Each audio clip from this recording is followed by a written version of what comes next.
tell you when you read about the 13 colonies that they came over here with Bibles. That's not a secret. It wasn't no Muslims or no Hebrews over here yet. Hebrews was the backstory that was written hundreds of years after Christianity because people started asking questions. So they went and wrote a backstory, then they called it the Hebrew religion or Israeli religion, right? Where we still as Israel today wasn't Israel before 1948. 3 countries made that Israel: America, France, and England. Those were the original 3 signers to the United Nations. And they set that up based on something called the Balfour Declaration. Look it up. The Balfour Declaration was an order from one of the fake Jews to establish the state of Israel if they supported France in World War I, which they did, and they won. And when they won, they was sucking the money out of Germany. So Hitler launched a counterattack against the French, which led to World War II. And World War I saw the failure of the League of Nations. All this shit is verifiable. You can check it up word by word. Look this shit up.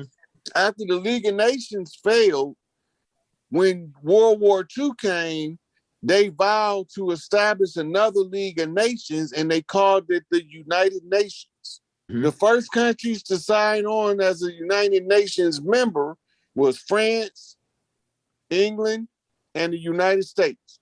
This is part of your Illuminati advance of the Skull and Bones Society, of the Scottish Rite, who was controlled by Black nobility of Europe, right? So this is bringing the power George Herbert Walker Bush, right? Because he's a banker, but he's also a trainee in espionage and became a CIA agent, which he ended up becoming the director after the assassination of JFK.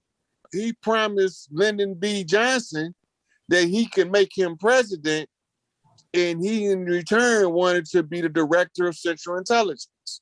Go look up who made George Herbert Walker Bush the director of the CIA. So he went from being a lowly agent now to the running the operation. Now all he got to do is wait for the only person more powerful than him to die, LBJ, because he the one put him in power. So what do? They have to disgrace the office first.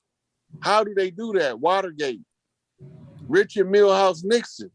Now Nixon was he was Amish, and they're not supposed to participate in politics. So we ain't watching the long game, and we sure not too good at watching the short one. The gig is up.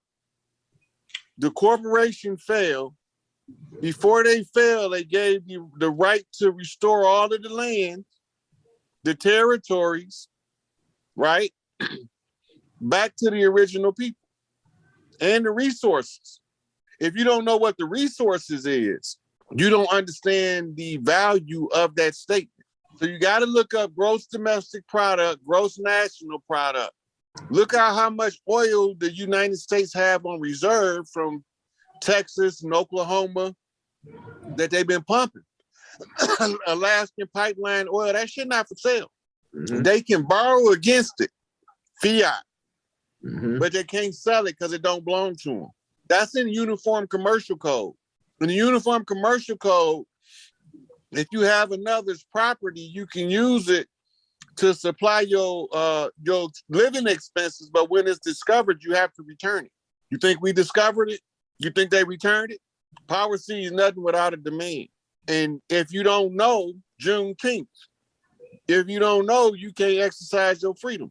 If you don't know that all we have to do is unify, come together in our sovereign capacity as individuals.